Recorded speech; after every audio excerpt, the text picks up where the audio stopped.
No, bueno, primero saludarte y agradecerte por este tiempo y este espacio y preguntarte, ¿no? En la actual coyuntura latinoamericana, ¿cuáles pensás que son las tareas de los educadores populares para la gestación de proyectos pedagógicos emancipatorios?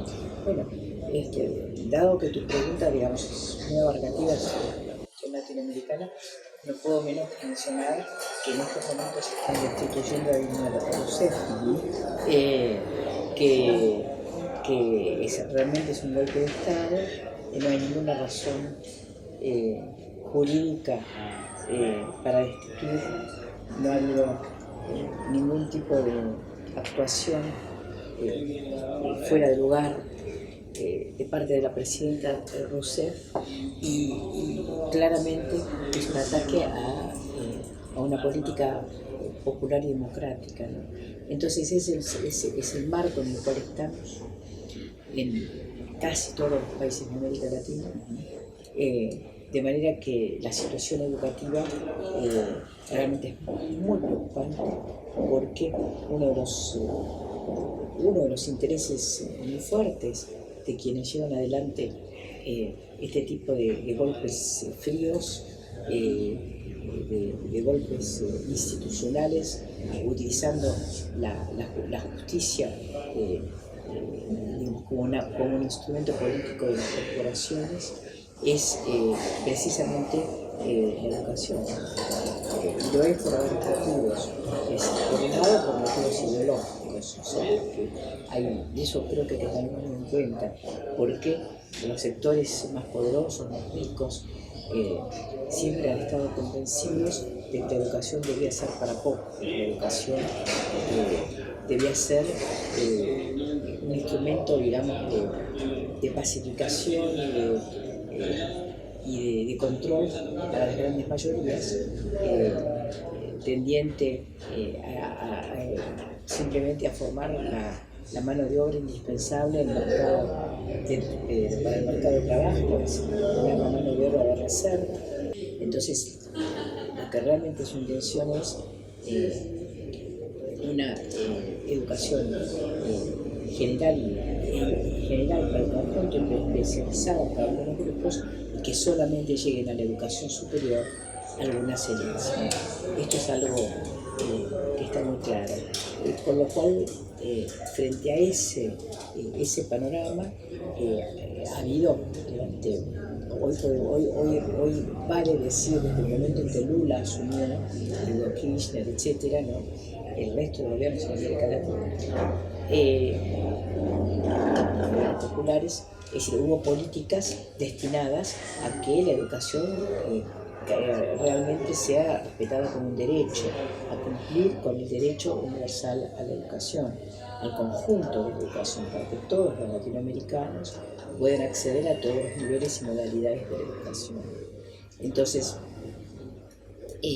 esas políticas que han sido exitosas y que estaban en Argentina, en Brasil, en un punto de maduración, hoy son atacadas fuertemente. Otra de las razones por las cuales la educación tiene un lugar central en la preocupación de las minorías ricas, corporativas, etcétera, digamos, es que yo es ideológico, estamos profundamente convencidos de que debe ser la educación para pocos, pero también hay otra cuestión, que es que han descubierto las corporaciones a la educación como un mercado. Lo que hoy tenemos son grandes corporaciones interviniendo en la educación pública, pero la otra modalidad es la de intervención, decía yo recién, en la educación pública, es decir, la de la ONG o la empresa privada que gerencia la educación pública, la escuela pública. Si la escuela pública o la universidad pública entrega su financiamiento, ¿sí? A una institución privada, como es el caso del Banco Santander gerenciando las cuentas sueldo de muchas universidades argentinas, o bien los contenidos, ¿no? La producción de contenidos, como es Monsanto, está interviniendo Monsanto actualmente en muchas escuelas rurales e introduciendo argentinas en toda América Latina, e introduciendo contenidos en universidades públicas. Entonces, digamos, es un gran negocio porque el cliente es infinito, o sea, la clientela en la educación pública ellos la pueden regular. De hecho, la presentación que hizo la Universidad de La Matanza en contra, el pedido de amparo en contra de la modificatoria de la Ley de Educación Superior, sí tiene ese sentido, el de regular cuántos son los alumnos que entran a las universidades, ¿no? Y esto realmente en la Argentina es algo muy fuera de lugar, porque, por ejemplo, suspender el plan Fines, aquellos que están cursando el plan Fines, que van a terminar por fin su secundaria, es realmente una cuestión ideológica, no es una cuestión financiera, es una postura frente a la vida, es una postura frente a los jóvenes, frente a la sociedad argentina, ¿no? Y de la misma manera, los argumentos que da la Universidad de La Matanza en la presentación al juez son argumentos inaceptables. El argumento central es que la autonomía es superior a la Constitución misma. Ellos dicen que no debe haber igualdad de oportunidades. ¿Por qué? Porque se amparan en un tratado internacional, dicen que solo deben entrar aquellos que tienen, ¿sí?, condiciones para ingresar a la universidad, ¿sí? Entonces, ¿quién determina cuáles son esas condiciones para ingresar a la universidad? Y respecto al tema de la autonomía, esto es imperdible.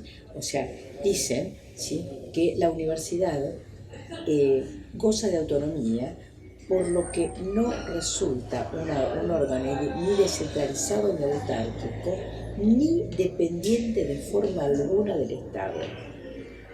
Por lo que no existe potestad del Estado, potestad jerárquica ni de tutela por parte del Estado respecto a las universidades. Y que las universidades están atacadas en su derecho de propiedad. O sea, la universidad pertenece al derecho privado. Debe responder al derecho privado y no al derecho público. ¿Sí? Es una cosa inconcebible. O sea, las universidades públicas son propiedad privada de los rectores que logran permanecer durante muchísimos años, como es el caso. Con respecto a esto que decías de la autonomía universitaria, digamos, la presentación de la Universidad de La Matanza, y también relacionándolo con la participación de empresas privadas en los contenidos de los planes de estudio, como decía, bueno, en agronomía, también la Facultad de Bioquímica acá en Rosario es un ejemplo de participación de Monsanto. ¿Cuál es en qué lugar queda la autonomía universitaria con respecto a la construcción de una universidad popular, digamos? ¿Cuál es tu opinión respecto a esa discusión hoy, que supongo que no es la misma discusión hoy que en 1917? Por supuesto. Yo creo que queda desplazada la autonomía hacia una autonomía de mercado. O sea, es la concepción de la universidad como una empresa, ¿no? Y no pueden concebir el sistema de educación superior. Y lo que yo sostengo es que estamos en un momento en el cual estamos pasando de las viejas universidades, las antiguas universidades, ¿sí?, a un sistema mucho más complejo, ¿sí? Cosa que, por otra parte, reconoce el propio juez en este dictamen, ¿no?, que se está pasando a un momento en donde ya hay, te lo digo yo, no estoy repitiendo de lo después, hay instituciones de diverso tipo, hay sedes centrales, subsedes de universidades, institutos de educación superior, colegios universitarios, digamos, que están además situados territorialmente, ¿sí?, de una manera distinta a la concepción de la universidad nacida en el 1200, con lo cual estamos ante el nacimiento de un sistema de educación superior, ¿sí?, un nuevo nivel, como cuando nació la educación media. O sea, a fines del siglo XIX, lo que hoy se llama educación media no existía. O sea, era concebido como las preparatorias de la universidad, las escuelas preparatorias de las universidades, dependiendo de las universidades. Luego se fueron desprendiendo, se crearon escuelas industriales, en 1870 la creación de la Normal de Paraná por parte de Sarmiento, la primera escuela de formación de maestros, ¿sí? Es decir, pero digamos, todavía la formación especializada y la formación media se concebía muy dependiente de la universidad, ¿no? Y llega un momento en el cual se empieza a entender que esto debe ser un sistema y se empiezan a dictar leyes más abarcativas. Ya en la década del 80, el 70 ya se empiezan a dictar leyes que abarcan la educación media. Pero esto fue un proceso, ¿sí? Y ahora estamos viviendo ese proceso respecto a la educación superior. Con lo cual, digamos, lo que yo opino es que, tal como dice la modificatoria, el ingreso debe ser directo de quien termine el secundario al sistema de educación superior. El sistema de educación superior no es autónomo. Hay una autonomía de las universidades, no del sistema. Entonces, las universidades, y también lo dice la ley, pueden fijar los cursos de nivelación que consideren necesarios. O sea, de la misma manera, las formas de articulación con el secundario, ¿sí?, que consideren ser, con una condición, que no sean discriminadores, y que a los alumnos que no alcanzan a tener los saberes, los conocimientos necesarios para ingresar a una carrera, no hace falta que los hagan fracasar, ingresar y que fracasen entonces, que fracasen en segundo año si no les puedo poner un examen de ingreso. No, tienen que encontrar alternativas pedagógicas, ¿sí?, como para ayudarlos a que no fracasen. Ahora, eso depende, digamos, de en cuál de las dos concepciones está uno. Si uno tiene la concepción meritocrática, ¿no?, como la del aviso de Chevrolet, quiere formar al meritócrata, empieza en el nivel inicial a formar al meritócrata. ¿De qué manera? Bueno, descalificando al niño, diciendo que no aprende, que en el preescolar en realidad no va tan rápido como nosotros, que en realidad es porque su familia es de trabajadores. Es decir, voy haciendo una profecía, la profecía del fracaso, esa es una línea, y voy logrando al meritócrata, que haya un meritócrata, no puede haber muchos meritócratas, el meritócrata siempre es contra nosotros. Si todos somos meritócratas, no existe la meritocracia. Entonces, esa es una postura. La otra es la de cambiar la idea, ¿no? O sea, en lugar de formar desertores, ¿sí?, incluyamos, pero no incluyamos de cualquier manera, incluyamos poco a poco, cambiando las estructuras organizativas de las instituciones educativas, los currículos, etc. La Argentina está muy atrasada todavía.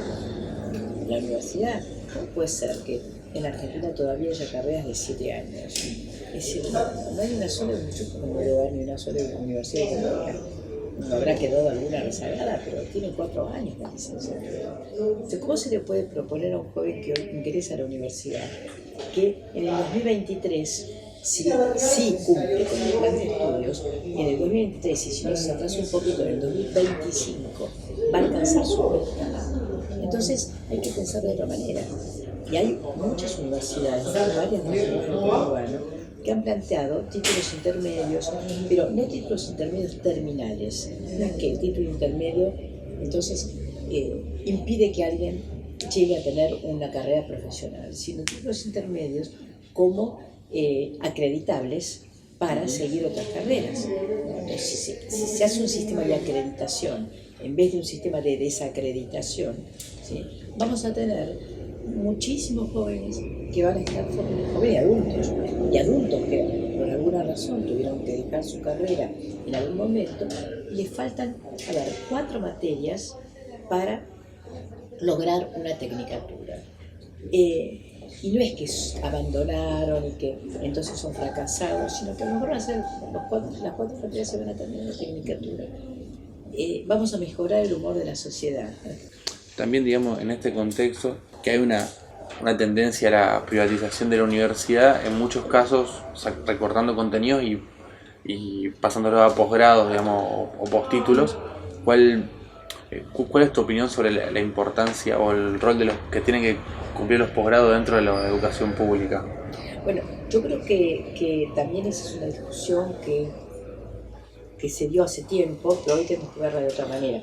El tema de de que si se acortan las carreras, entonces se pasan a los posgrados, los contenidos, y eso beneficia, digamos, que los posgrados sean pagos, etc. Me parece que ahora hay que sostener fuertemente el grado, un grado razonable, de 4 años, 5 como mucho en la carrera que lo necesite, que hay que ver muy bien qué contenidos sean, cuáles son los contenidos que realmente hay que transmitir, eso es lo que estudian. Entonces hay que ver qué es lo que realmente hace falta, ¿no?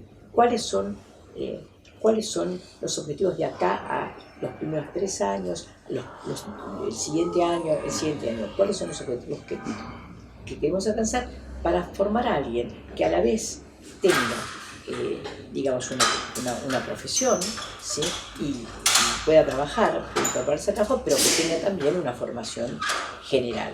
Entonces no hace falta enseñar todo.